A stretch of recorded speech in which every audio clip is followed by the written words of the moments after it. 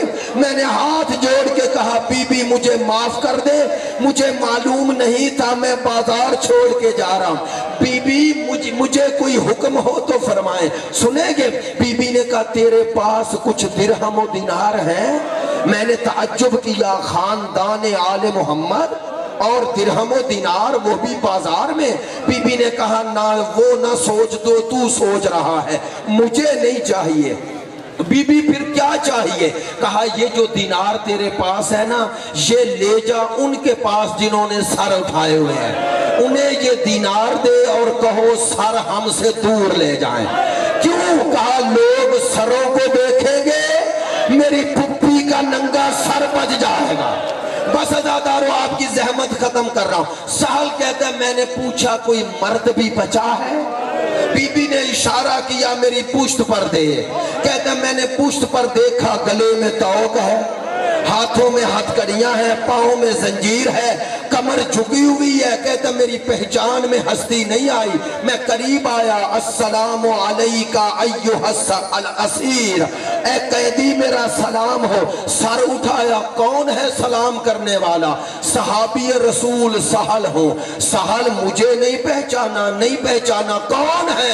فرمایا انا علی ابن الحسین, میں حسین کا بیٹا زین العابدین ہوں. اب سہل کہتا میں نے کہا اللہ اس امت پہ لعنت کرے جنہوں نے نبی کا گھر اجاڑ دیا. مولا میرے ہاتھ میں کچھ نہیں, لیکن میں بددعا کروں گا, جا کر آپ کے نانا سے شکایت کروں گا. مولا جاتے جاتے کوئی حکم فرمائے. بس سنیں گے؟ امام نے فرمایا یہ جو تیرے سر پہ امامہ ہے اتار سکتا ہے؟ کہتا میں نے کوئی توقف نہیں کیا, جلدی سے امامہ اتارا. مولا حکم فرمائے. فرمایا امامے کا ایک ٹکڑا الگ کر. کہتا میں نے ٹکڑا الگ کیا. مولا حکم فرمائے. فرمایا اگر زحمت نہ سمجھے تو میری پشت پر آ اور میری گردن سے کپڑا ہٹا. یہ توق اور میری گردن کے درمیان میں کپڑا رکھ دے. یہ توق میری گردن کو بڑی اذیت دے رہا ہے. میں سہل کہتا ہے میں امام کی پشت پر گیا, میں نے کپڑے کو ہاتھ ڈال کے ابھی ہٹایا کہ منہ پیٹنا شروع کیا. کیوں منہ پیٹ رہا ہے؟ کہتا ہے مولا میں کہاں کپڑا رکھوں, تیری گردن کا گوشت